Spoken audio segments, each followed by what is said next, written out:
25వ శ్లోకం. 25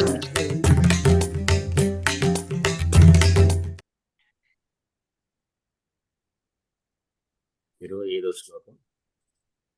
తదా శుకర్తుం త్వయి జింహముద్యతే విధీయతాం తత్ర విధేయముత్తరం పరప్రణీతాని వచాంసి చిన్వతాం ప్రవృత్తిసారాః ఖలు మాదృశాం గిరః. తదా శుకర్తుం త్వయి జింహముద్యతే విధీయతాం తత్ర విధేయముత్తరం పరప్రణీతాని వచాంసి చిన్వతాం ప్రవృత్తిసారాః ఖలు మాదృశాం గిరః. చదవండి, లక్ష్మి గారు చదవండి. గురుగారు. తదా సుకర్తుం త్వయి జిహ్వముద్యతే విధీయతాం తత్ర విధేయముత్తరం పరప్రణీతాని వచాంసి చిన్వతాం ప్రవృత్తిసారా ఖలు మాదృశాం గిరః. తదా సుకర్తుం త్వయి జిహ్వముద్యతే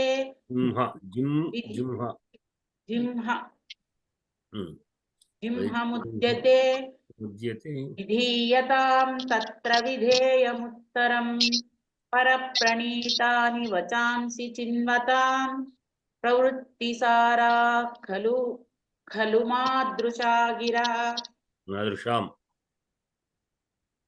మాదృశాం గిరః.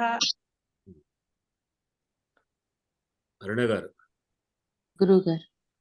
తదా శుకర్తుం త్వయి జింహముద్యతే విధీయతాం తత్ర విధేయముత్తరం పరప్రణీతాని వచాంసి చిన్వతాం ప్రవృత్తిసారాః ఖలు మాదృశాం గిరః. తదా శుకర్తుం త్వయి జింహముద్యతే విధీయతాం తత్ర విధేయముత్తరం పరప్రణీతాని వచాంసి చిన్వతాం ప్రవృత్తిసారాః ఖలు మాదృశాం గిరః.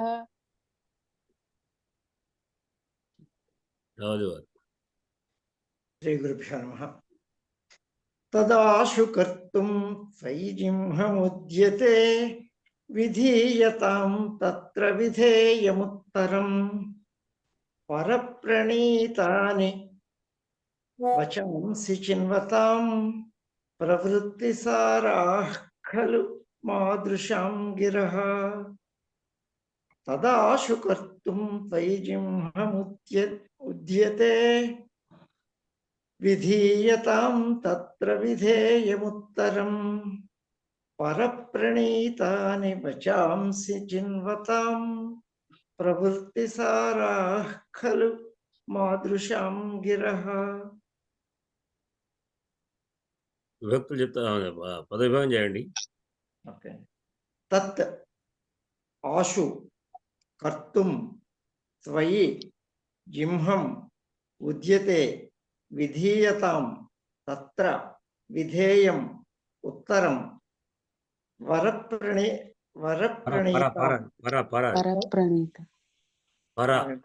ఒకసారి ఇది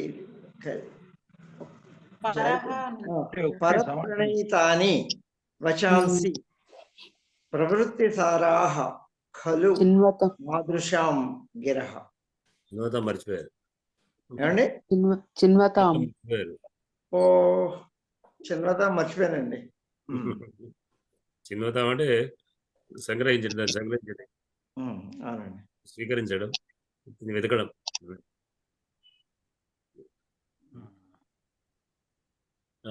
శైలజ గారు మీరు విభక్తులు కూడా చెప్పండి.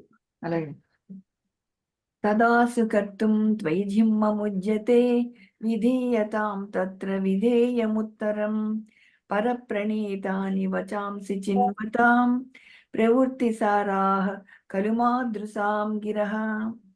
తదా సుకర్తుం త్వయి జింహముద్యతే విధీయతాం తత్ర విధేయముత్తరం పరప్రణీతాని వచాంసి చిన్వతాం ప్రవృత్తిసారాః ఖలు మాదృశాం గిరః.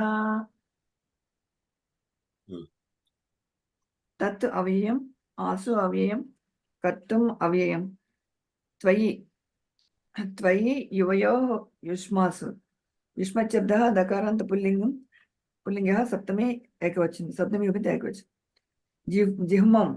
जिह्मं जिह्मे जिह्मानि जिह्म शब्दः अकारान्त नपुंसकलिङ्गः द्वितीया विभक्ति एकवचनम् उज्यते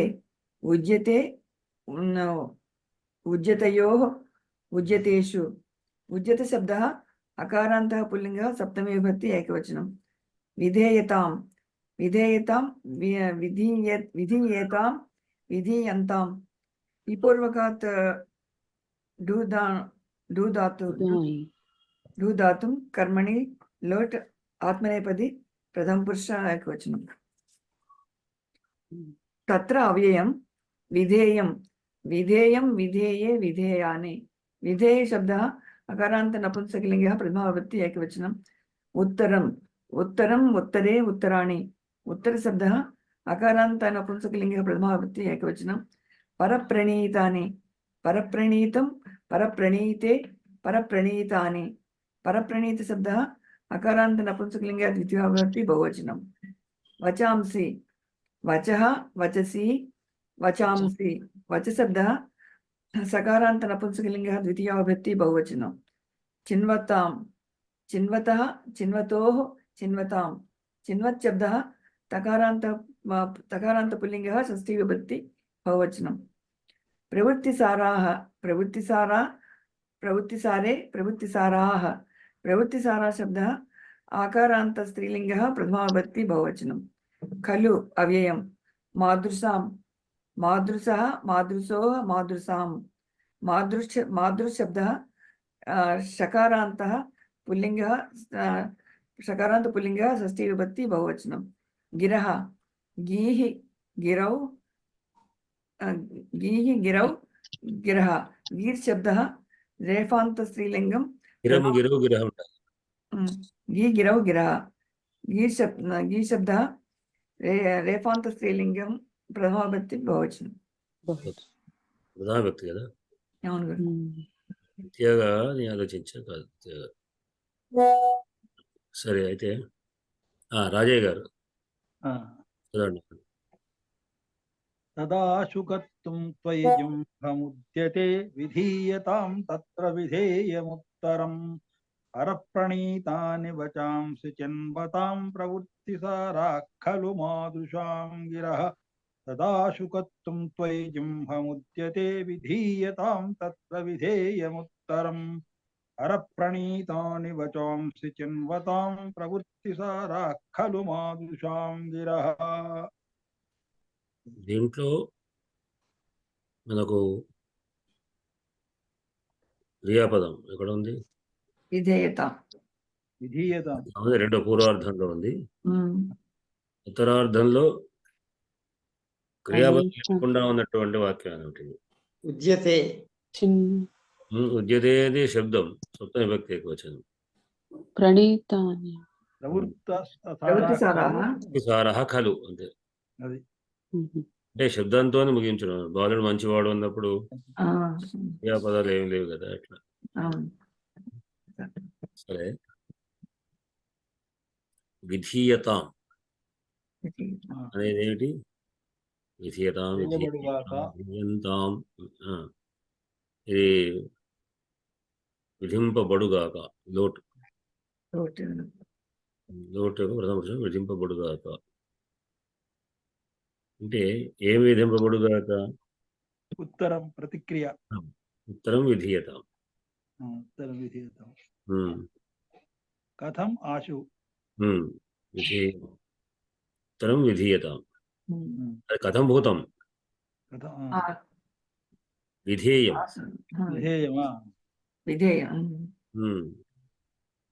ఉత్తరం అంటే ఉత్తరం అంటే అర్థం ఏంటి? ప్రతిక్రియ తర్వాత చేసే పని. ఉత్తు అనంతరం చేసేటప్పుడు ఉత్తరం ప్రతిక్రియ అది సందంతాల్లో వస్తుంది కనుక తరా తప్ప అనే వస్తుంది అది తర్వాత.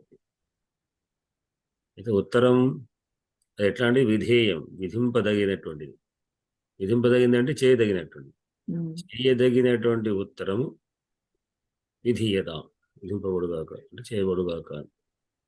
ఎక్కడ? తత్ర, ఎట్లా? ఆశు, ఆశు ఆశు ఆశు, తొందరగా. ఉమ్, దేని కొరకు? కర్తం, ఉమ్, ఏమిట కొరకు. ఏమిటి? తత్, అది ఆ పనిని ఆశు తొందరగా కర్తం చేయుటకు విధేయం ఉత్తరం. ఉమ్. అంటే ఏ విషయంలో? ఏమమ్మా? జిమ్ము, అది కపటాన్ని కపటాన్ని ఇది అంటే ప్రవర్తిస్తున్నాడు త్రయి. కపటం చేస్తున్నాడు నీ వందు ఉద్యమించేటువంటి కపటం అంటే ఆ జనాన్ని చేసేటువంటి కపటాన్ని చేయడానికి వాడు నీ త్వయి జింహం ఉద్యతే అంటే నీ యందు కపటాన్ని చేస్తున్నటువంటి వాడు. ఈ ఉద్యతే అనేది త్వయికి లింక్ కాదు, తత్రకు లింక్ అయింది. తత్రకు విశేషం అది. ఉమ్. అంటే ఉద్యతే సప్తమి వ్యక్తి, ఉద్యమిస్తున్నటువంటి వాడు అని అర్థమే. కాకపోతే త్వయి సప్తమి వ్యక్తి రెండింటికి నేను కొంచెం కన్ఫ్యూజ్ అయినా. త్వయి అనే దానికి త్వయి కాదు. నీ యందు కపటాన్ని ఉద్యతే తత్ర. తత్ర అంటే అతడి విషయం, అతడి యందు అని అర్థం. అంటే ఆ దుర్యోధని విషయంలో కూడా నువ్వేం చేయాలి? తత్ర ఆశు తొందరగా విధేయవత్తరం కర్తం చేయడానికి చేసిన ఆశు తొందరగా ఉత్తరం విధేయం, ఉత్తరాన్ని విధేయం ఉత్తరం విధింపదగేది ఏది ఉందో అది తొందరగా చేయండి. అంటే నీవు నీ పట్ల అతను కపటం చేయడానికి సిద్ధంగా ఉన్నటువంటి ఆ దుర్యోధన విషయంలో కూడా, అంటే ఇప్పుడు తను చెప్పేటువంటి విషయాలని చెప్పేసాడు, అయిపోయింది. నిన్నటి శ్లోకంలోనే భయపడుతున్నాడు అన్నప్పుడే ఫైనల్ మాట. అంటే చెప్పాను లాస్ట్కి వచ్చాడు అనమాట. కనుక ఎంత చెప్పినా ఎంత ఉన్నా భయపడుతున్నాడు అని చెప్తున్నాడు. కనుక ఆ విధంగా స్థితిలో ఉన్నాడు. కనుక నువ్వేం చేయాలి అని విషయం చెప్తాడు. నీ పట్ల కపటంగా ప్రవర్తిస్తున్నాడు. ఇవన్నీ చేసేవన్నీ కపటమే. పైన ఉన్నటువంటి అన్నీ కూడా ఇంతగా ఉన్నట్టు, అంటే ఎవరైతే మోసగాడు ఉంటాడో వాడు ఎంతో సహాయం చేసేవాడిలాగా ఉంటాడు. బాగా చేస్తూ, ముఖ్యంగా మన పట్ల సేవ చేయడానికి బాగా ఉద్యుక్తులే వస్తున్నాడు అంటే మనం నమ్మద్దు, గుర్తుపెట్టుకోవాలి. మనం బాగా మనకేదో సేవ వస్తాడు అంటే, ఎందుకంటే సేవ చేసేవాడిని నమ్మేవాడిని మోసం చేస్తారు, నమ్మని వాడిని చేయరు, దూరంగా ఉంచితే చేయరు. కనుక మనం పడి వచ్చి బ్యాగ్ మోస్తూ చేస్తూ చేస్తూ మీకేం కావాలి రైల్లో అన్ని పట్టుకొస్తాయి పట్టుకొస్తాయి వాడు ఏం చేస్తాడు తెలియదు. అతి వినయం ధూర్త లక్షణం. కనుక వాడు ఆ విధంగా ప్రజల్ని బాగా సేవిస్తున్నాడు అంటే చాలా చక్కగా చేస్తాడు కదా, ప్రజలన్నీ మంచిగా పరిపాలిస్తాడు, నిజంగా దుర్యోధన చాలా మంచివాడు అని ఎక్కడ అనుకుంటావా అని. ఇదంతా కపటమే. ఈ కపటం నీ పట్ల చేస్తా అంటే అర్థం ఏంటి? నీకు వ్యతిరేకంగా పేరు రావాలని, తానకేదో మంచి పేరు రావాలనే ఒక కపటం చేత నిన్ను అడచడం, ఇంకా ఏదైనా ప్రజల ద్వారా నీ మీద ఏదైనా నీకు అంటే తను రాకుండా ప్రజల ద్వారా నీ మీద శత్రుత్వం కల్పించాలనో మరి ఇంకేదో చేయాలని చెప్పాడు. అట్లా ప్రవర్తించేటువంటి ఆ దుర్యోధన విషయమునందు ఏదైతే చేయదగిన ఉందో ఆ చేయదగినటువంటి యొక్క విధానాన్ని తొందరగా చెయ్యి, ఆలస్యం చేయద్దు. ఆలస్యాత్ అమృతం విషయం అన్నారు. ఆలస్యం వల్ల అమృతం విషయం తాగుదామని చూస్తే కాదు. కనుక అట్లానే చేసేటువంటి పనులు కూడా మనం చేద్దామని కూర్చుంటే అవి మనకు వ్యతిరేకంగా తయారవుతుంటాయి. అందుకొరకు మరి ఏం చేయాలి అని ఏం చెప్పేవాడిని కాదు అన్నాడు. ఏమన్నాడు? ప్రవృత్తి పరప్రణీత అని వచాంసి చిన్వతాం ప్రవృత్తి సారా ఖలు మాదృశాం గిరః.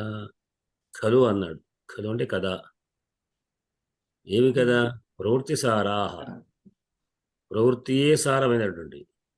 ప్రవృత్తి అంటే విషయం చెప్పడం, వృత్తి వార్త, వార్త అంటే వృత్తి అనేది వచ్చింది. అంటే వార్తలు చెప్పదగేటువంటి విషయం ఏదో అవే ప్రధానంగా ఉంది. అంటే జరిగిన విషయాన్ని ఇప్పుడు ప్రవృత్తి మాత్రమే అక్కడ చెప్పాం, వాడి ప్రవృత్తిని చెప్పాం, అక్కడ ఉండే విషయాన్ని చెప్పాం. అది సారా అంటే సారభూతమైనటువంటి, అవే ప్రధానంగా ఉన్నటువంటి. అంటే కేవలం చెప్పిన దాంట్లో వాడి యొక్క ప్రవర్తన మాత్రమే చెప్పినటువంటివి, కానీ ఏం చేయాలనేది కాదు ఆ మాటలు. ఏమిటవి? ప్రవృత్తి సారమైంది గిరహ. ఉమ్. గీహి గిరవు గిరహ అనేది. గిరహ అంటే వాక్కులు. గీర్ శబ్దం. ఉమ్. గీర్ అంటే సరస్వతి అని అర్థం ఉంది. గీర్వాగ్వాణి సరస్వతి క్వశ్చన్ చెప్తుంది. గీర్వాణము అంటే సంస్కృతం అని అర్థం ఉందండి. అంతే అంతే ఆహా, అంతే. గీర్వాణం అంటే దేవతల భాష అని. ఉమ్. గీర్వాణో దానవారయ అని. గీర్వాణులు అంటే దానవారులు, అంటే దేవతలు. వాళ్ళు మాట్లాడుకునే మాట సంస్కృతం. ఉమ్. సంస్కృతం అట్లా. దాని నుంచే గైర్వాణి అనే పదం పత్రిక ఒకటి వచ్చి ఉండే ఇప్పుడు పూర్వంలో. వస్తుంది, చిత్తూరు నుంచి వస్తుంది ఇప్పటికి. వస్తున్న చిత్తూరు నుంచి ఆ. ఇట్లా.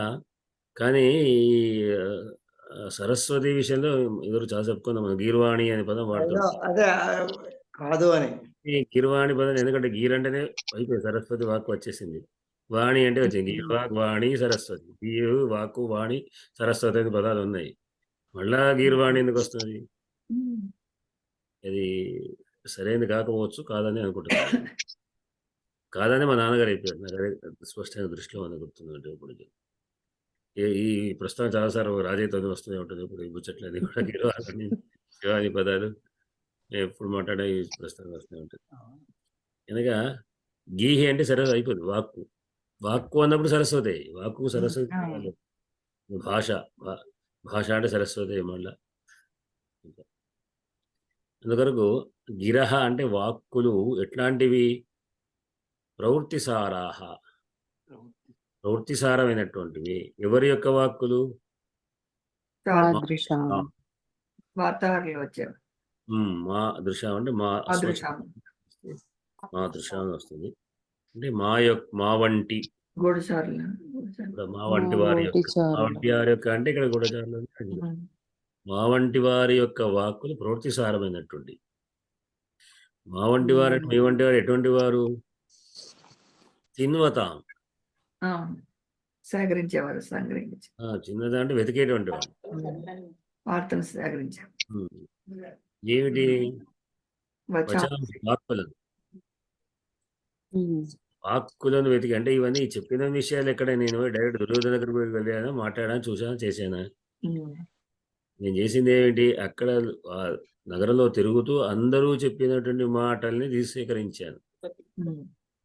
కనుక వాక్కులను సేకరించడం ద్వారా చేసేటువంటి దాని ద్వారా అవి వాని యొక్క ప్రవృత్తిసారమైనటువంటి మాటలు. అవి ఎవరి వాక్కులు? పరప్రణీత అని.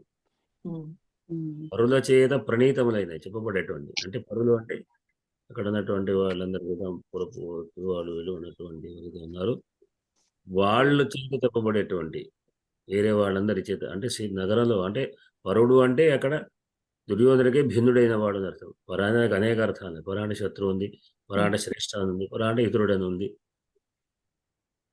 కనుక ఇక్కడ పరా అంటే ఇతరుడు. ఇతరుడు అంటే ఎవరికి ఇతరుడు? అంటే దుర్యోధనకి అండి. దుర్యోధన చెప్పిన మాటలుగా దుర్యోధనకు సంబంధం కాదు. కనుక వాళ్ళ మాటలన్నింటినీ సేకరిస్తే దాంట్లో ఉన్నటువంటి పిండిదార్థం ఇది ఆయనకు ఉద్దేశం అని నేను చెప్పాను. కనుక పరుల మాటల ద్వారా సేకరించబడ్డటువంటి మాటలు, దాంట్లో ఉన్న మాటల ద్వారా వాటిని వెతికి వాటిలో ఉన్నటువంటి వార్తను మాత్రమే చెప్పగలిగేటువంటి మాటలు నాయవి. అంతేగాని నేను తర్వాత నువ్వు ఏం చేయాలని చెప్పను.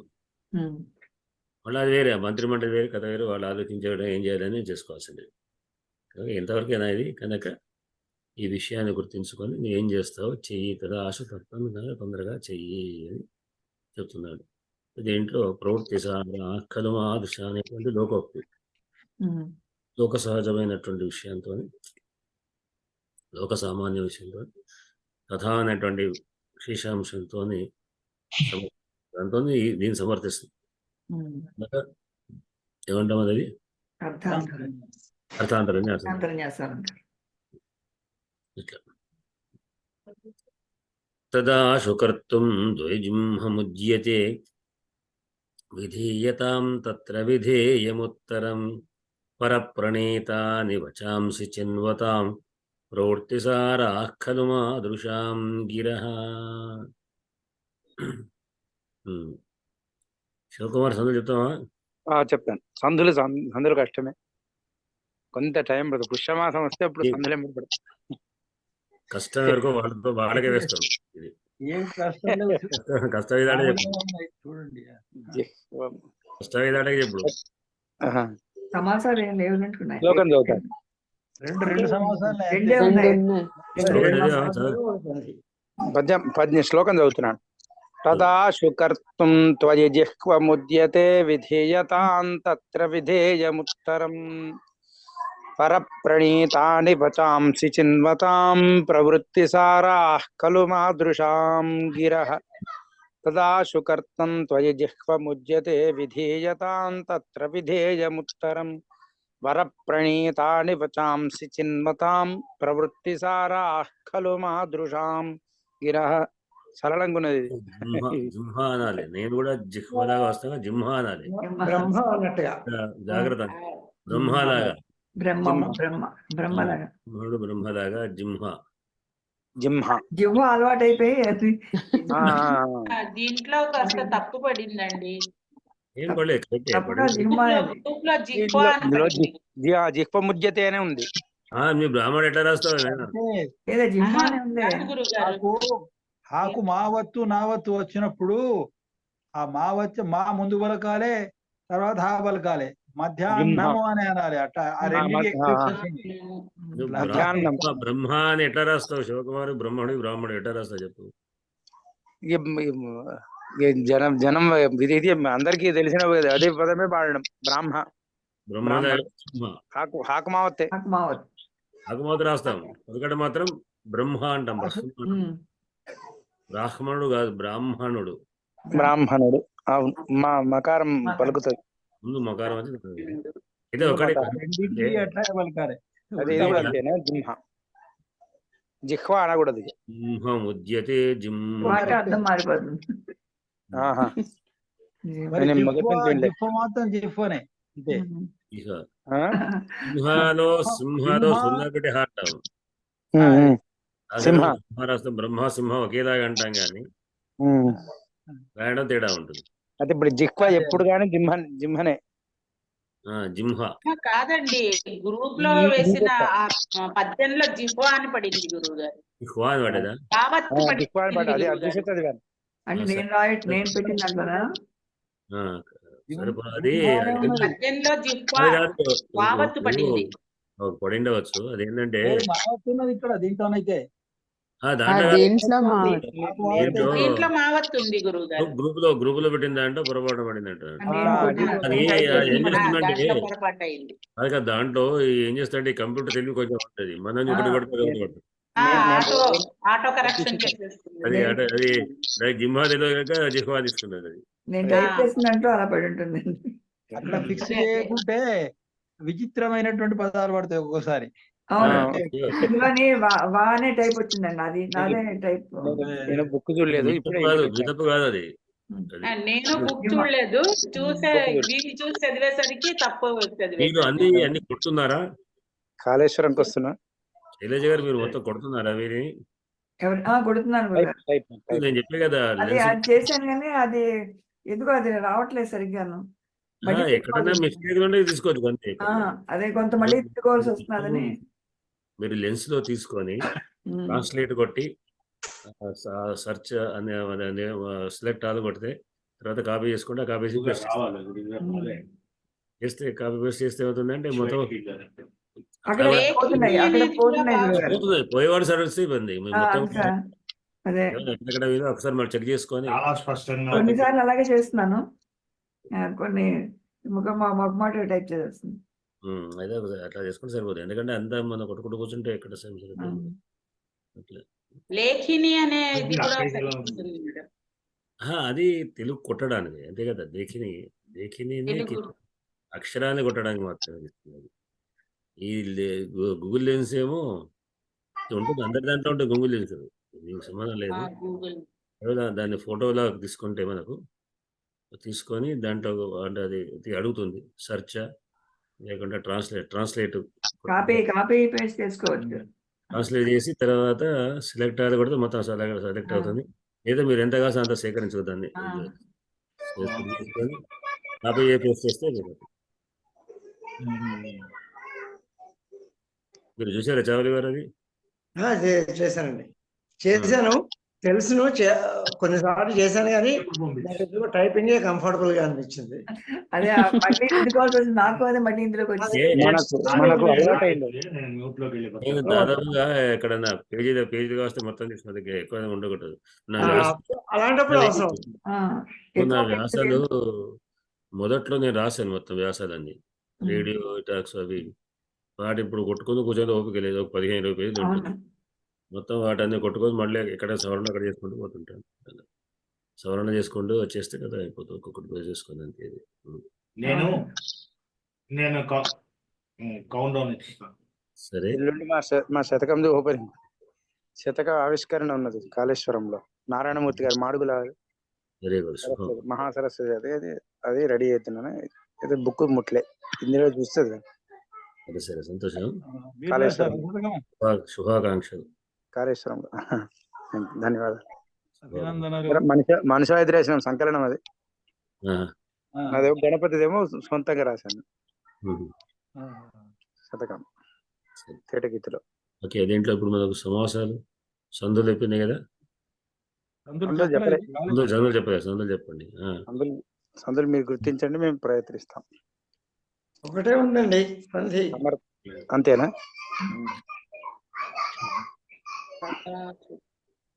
లేవు, కరెక్టే. తత్ ఆశ, తదాస్తు ఒకటే ఉంది. అంతే. తత్ ఆశ తదాశ. శుత్వమా? శుద్ధం కాదు, చేస్తాం. తత్ జస్త్వమా? తత్ ప్లస్. తర్వాత సమాసాలు ఏమి లేవా? రెండు ఉన్నాయి. రెండు ఉన్నాయండి. ఏమున్నాయి? పరప్రణీత, పరప్రణీత అని ప్రవృత్తి సారా, ప్రవృత్తి ప్రవృత్తి దేవస.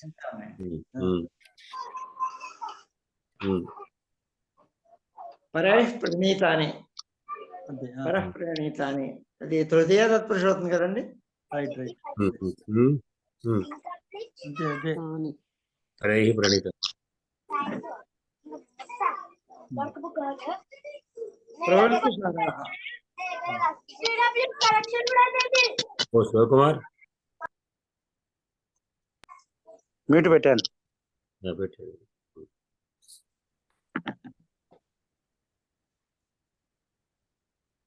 ప్రవృత్తి సారాహ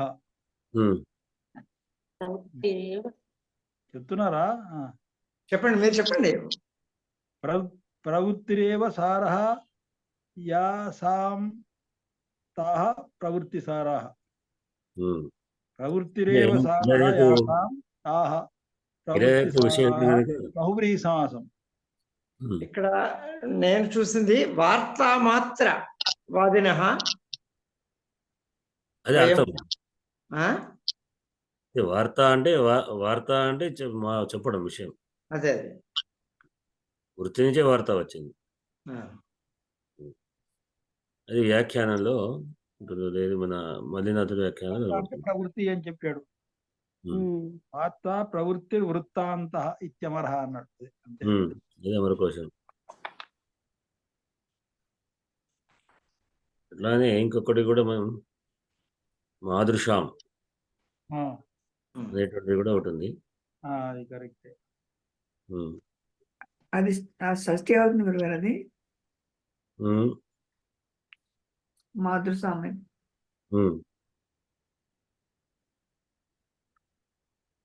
మాదృశ్యం అన్నప్పుడు అలా అవుట్ ఆఫ్ కాంటెక్స్ట్ మాదృశ్యుడు అది దేంట్లో సన్నంతాలకు మారుతుంది అన్నమాట. అది అనంతాలు. విశ్వనాథ సత్యనారాయణ గారి గురుస్థుతి సదృశ. విశ్వనాథ సత్యనారాయణ గారి గురుస్థుతి వినాలండి. గురుస్థుతి, గురువు గారిని స్తుతించడం, చెడపిళ్ళ వెంకటస్వామి గారిని. అది మన రాజయ్య గారు అయితే బాగా చెప్తారు అనుకుంటున్నాను. అలనన్నయ్యకు లేదు తిక్కనకు లేదా భోగమస్మాదు శుండలకు స్వాదరసావతార ధిషణాహంకార దోహల బ్రాహ్మీమయమూర్తి శిష్యుడైనాడన్నట్టి కావ్యోమపేశల చాంద్రీ మృదు కీర్తి వంశస్వామి ఉన్నట్టుగా. అయితే దాంట్లో ఆయన అహంకారానికి తార్కాణం అని చెప్తారు, అహంకారానికి. కానీ ఆయన స్థాయికి అది తగినట్టుదే అని చెప్పి పండితులు సమర్థిస్తారు. అలా నన్నయ్యకు లేదు, తిక్కనకు లేదు ఆ భోగం. అస్మాదృశుడు అంటాడు అక్కడ. అది అస్మాభిః సదృశాః. అదే అస్మాదృశ్యుడు అన్నాడు అందులో, వెంటనే నాకు అది గుర్తొచ్చిందండి. ఇది అస్మాభిః అంటే మాతో సమానం. అస్మాభిః సదృశాః మాదృశం. మాతో సమానమైన వాడు అని అర్థం. సదృశంలో సవద దృశ దృక్ మాదృక్. అది మాదృక్ మాదృశో మాదృశః. అది అస్మాభిః సదృశः మాదృశः. షష్ఠి బహువచనంలో వస్తుంది. షష్ఠి బహువచనం తర్వాత మాదృశం అదే మాదృశాం దాని రూపం అదే అంతే. ఇట్లా అస్మాభిః సదృశాః మాదృశాః.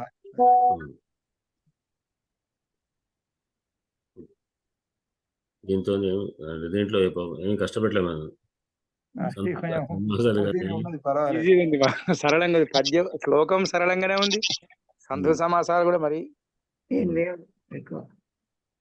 భావం బాగున్నది. నిన్నటిది అద్భుతం. చారుల పని వార్తలు చేరవేయడమే కానీ ప్రతిక్రియ చేయడం కాదు. మీరు చేసుకోవాలి ప్రతిక్రియ, మీరు చేయాలి. చేయమని చెప్పడం వాళ్ళ పని కాదు. అది మా డ్యూటీ అంతే. అతి వినయం ధూర్త లక్షణం అని కూడా తెలిసిపోయింది. దుర్యోధన మేము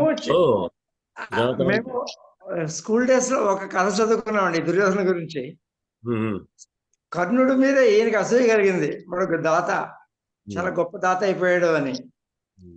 అందుకని ఈయన కూడా ఇంటి దగ్గర గంట పెట్టుకుని ఎవరికి ఏం కావాలంటే వచ్చి మోయించండి నేను ఇస్తాను అని. విన్నాను అనేది కదా. గంట కథ విన్నాను. వినలేదండి, మా గురించి చెప్పండి. అయితే కర్ణుడిగా ఉన్నట్టుగా ఉండేది లేదండి, ఈయన దుర్యోధనుడు కూడా పెట్టుకున్నాడు. ఎవరో పాత్రలు మార్పులతో కథ ఉంది. అది ఇంకో పాత్ర కర్ణుడు కాకపోతే దుర్యోధన. ధర్మగంటని పెట్టివారని. సరే అది అంతే కరెక్టేనమ్మా. పెట్టుకున్నాడు. రాత్రి 1 గంటకు వచ్చి బెల్ కొట్టినా వచ్చి వాడికి కావాల్సింది ఇచ్చేవాడు, ఇష్టమైనా సరే.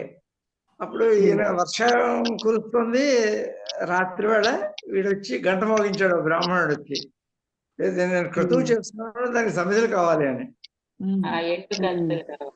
అప్పుడు నీకు బుద్ధి ఉందా లేదా అని తిట్టి పంపిస్తాడు దుర్యోధనుడు. అంతవరకే మీరు ఆ కథ ఎట్లా. కానీ ఇంకొక చమత్కారం ఏంటంటే, సభలో ఉన్నప్పుడు అంటే శ్రీకృష్ణుడే వృద్ధుడి వేషంలో వస్తాడు. మా అమ్మాయి పెళ్లి ఉండి మీరు మాకు అంటే ఏం కావాలి, నదులు రత్నాలు కదా ఎంత అంటే అంత వస్తువులు వస్తుంటే, ఏమదు మాకు వంటకు సరే చెప్పు అని వాళ్ళకి చెప్పారు. అంటే కాదు ఇప్పుడు కాదు, ఇంకా మేము పెళ్లి ముహూర్తం పెట్టుకున్నాక చెప్తాను, అప్పుడు తీసుకొని ఇప్పుడు ముందు అని రెడీ చేసుకుంటున్నా అన్నాడు. నేను అప్పుడు వస్తాను, పెళ్లి ముందు చేసుకుని నేనేం చేయాలి, నాకు ఇంట్లో జాగలేదు పెట్టుకోవడానికి. సరే అన్నాడు. మాట గుర్తుపెట్టుకొని చెప్పి వెళ్ళిపోయాడు. మళ్ళీ ఎప్పుడు వర్షాకాలం బ్రహ్మాండంగా వర్షాకాలంలో మొన్న వచ్చినట్టుగా మొత్తం వారం 10-15 రోజులకు వర్షాలంటే కాదలు మొత్తం నిండిపోయినాయి. ఎక్కడో అక్కడ కూడా వరదలు ఎండిపోయినాయి. అట్లాంటి సమయంలో కూడా అఘమేఘ మొత్తం అంటే వారం 10 రోజుల దాకా ఎడతెరపకూడదండి వర్ష సమయంలో కూడా. ఆ సమయంలో వచ్చాడు. నేను 16 రోజు వచ్చాను, గురువు గుర్తుందా మీకు రాజుగారు అంటే తెలుసు, గుర్తు వచ్చింది అన్నాడు. మరి నాకు కట్టెలు కావాలి, ఎల్లుండి మా అమ్మాయి పెళ్ళి అన్నాడు.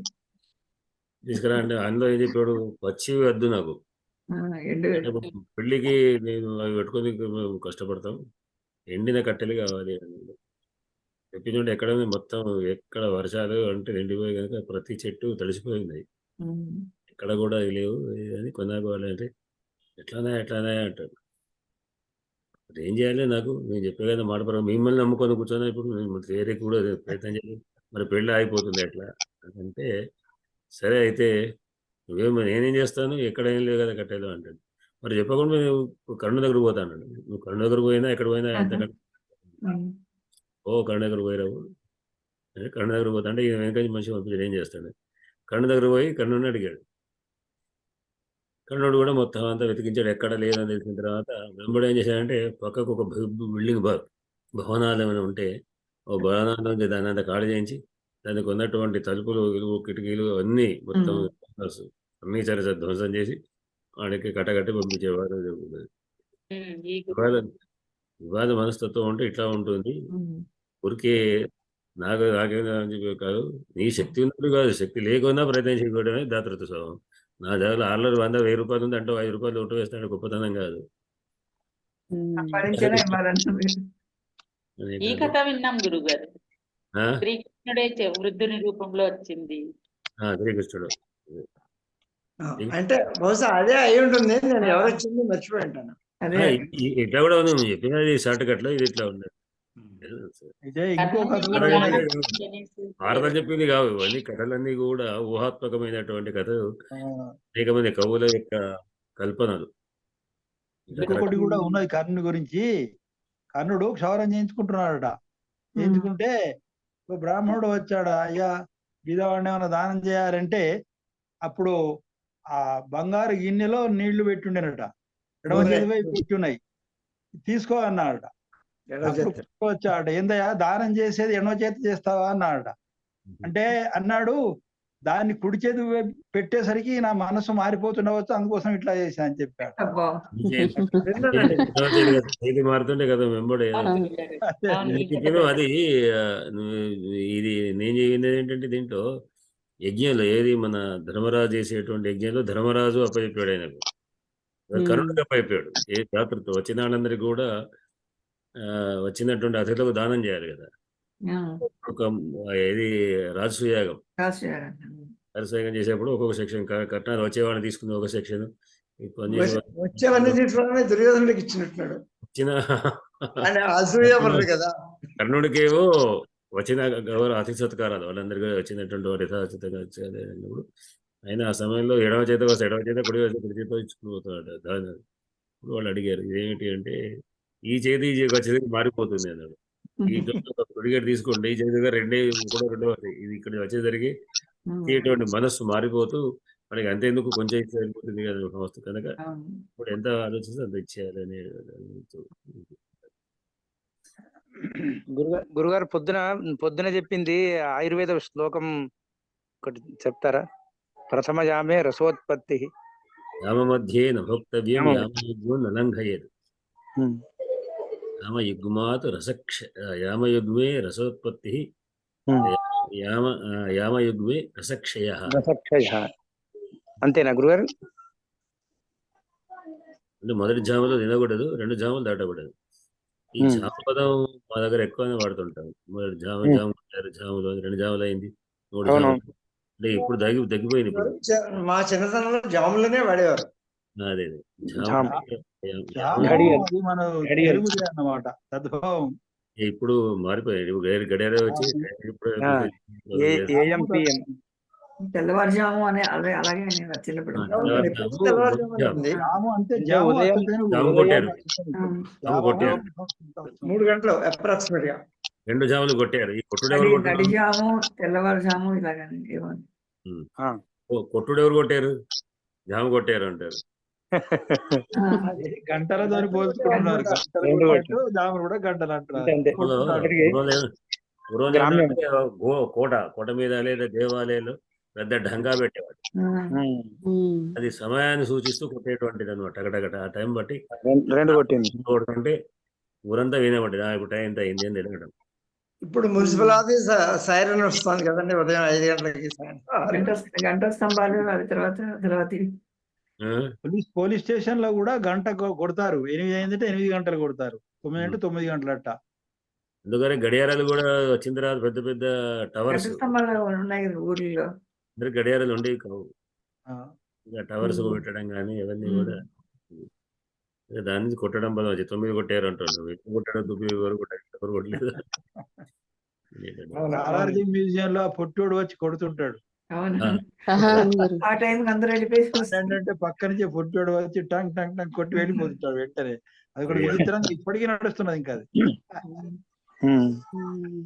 వరంగల్లో నేను ఆ రోడ్డు మీద నడిచి పెడుతుంటే ఒక ముసలావిడ అడిగిందండి, గంట ఎంత కొట్టింది అని. నా చేతిలో వాచ్ చూసి